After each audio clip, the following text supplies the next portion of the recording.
Shalom. Selamat pagi Bapak, Ibu, Saudara-saudari yang dikasihi Tuhan dimanapun Anda berada. Senang sekali kita boleh kembali dengar-dengaran firman Tuhan pada pagi hari ini. Mari, sebelumnya kita bersatu di dalam doa. Bapa yang bertaruh kerajaan surga, betapa besar kasih-Mu Tuhan, penyertaan-Mu dalam istirahat kami. Enggak Kau berikan hari yang baru buat kami. Kami tahu Tuhan banyak persoalan, banyak godaan iblis, banyak goncangan-goncangan yang terjadi dalam kehidupan kami. Tapi satu hal yang kami tahu, jika kami berpengharapan dan berpegang padamu, ya Bapa, kami bisa mampu melewati semuanya itu. Untuk itu Bapak datanglah di tengah-tengah kami, beracara seluas-luasnya dalam hati kami. Kami siap untuk menerima roh-Mu. Di dalam nama Tuhan Yesus kami berdoa. Amin. Lingkungan private. Landasan firman Tuhan diambil dari Ulangan 6 ayat 4 sampai 9. Dengarlah hai orang Israel, Tuhan itu Allah kita. Tuhan itu Esa. Kasihilah Tuhan Allahmu dengan segenap hatimu, dan dengan segenap jiwamu, dan dengan segenap kekuatanmu. Apa yang kuperintahkan kepadamu pada hari ini, haruslah engkau perhatikan. Haruslah engkau mengajarkannya berulang-ulang kepada anak-anakmu, dan membicarakannya apabila engkau duduk di rumahmu, apabila engkau sedang dalam perjalanan, apabila engkau berbaring, dan apabila engkau bangun. Haruslah juga engkau mengikatkannya sebagai tanda pada tanganmu, dan haruslah itu menjadi lambang di dahimu. Dan haruslah engkau menuliskannya pada tiang pintu rumahmu dan pada pintu gerbangmu. Bapak Ibu yang dikasihi Tuhan, betapa menentukannya lingkungan itu. Pohon yang indah, pohon yang segar, dan pohon yang sujuk di puncak ternyata dapat mati ketika dipindahkan ke Jakarta. Mengapa? Karena lingkungannya tidak cocok, cuacanya tidak cocok, suhu, kondisi daerah berbeda. Sekarang yang menjadi pertanyaan, apakah lingkungan sekitar kita menentukan kehidupan atau kualitas kekristenan kita? Tentu kita akan berkata dengan tegas, tidak. Bukan lingkungan yang menentukan kualitas keimanan kita atau kekristenan kita, tetapi kita yang harus menentukan lingkungan, bukan sebaliknya.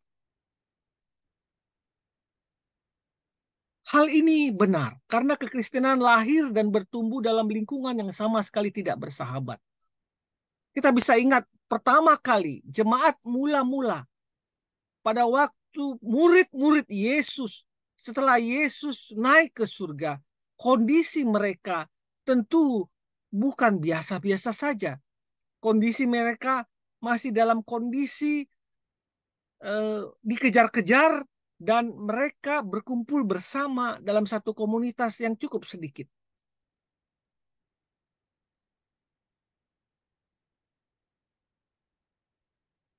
Kondisi lingkungan yang tidak mendukung, tetapi mereka mempunyai komunitas yang sangat kuat.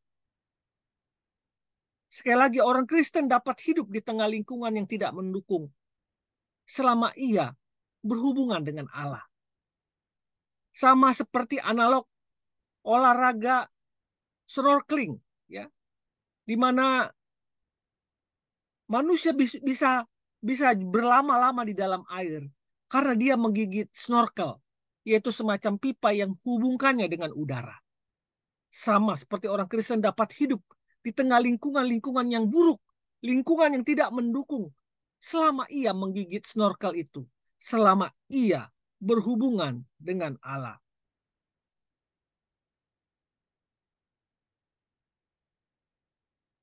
Tetapi Bapak Ibu perlu dicatat, kalau kita terus-menerus di dalam kehidupan lingkungan yang tidak baik, tanpa kita mempunyai energi, sama seperti murid-murid Yesus yang pertama, walaupun lingkungan tidak mendukung, tapi mereka berkumpul bersama. Jika kita tidak punya komunitas itu, kita pun lama-lama tidak akan bisa bertahan dalam kehidupan iman yang benar. Kita bisa lihat di Mesir, di Turki, di Syria, dan sebagainya. Orang-orang Kristen praktis punah. Mengapa? Karena lingkungan yang terus-menerus menekan. Tetapi mereka tidak mempunyai komunitas. Berbeda dengan di Rusia. Walaupun kekristenan ditekan, walaupun rejim komunis menekan, tetapi tidak membuat mereka punah. Mengapa? Mengapa ini terjadi? Sebab mereka punya lingkungan private.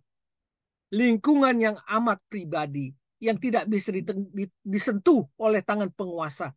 Yaitu lingkungan keluarga. Mereka membuat ibadah keluarga mereka dengan sungguh-sungguh di dalam komunitas kecil ini.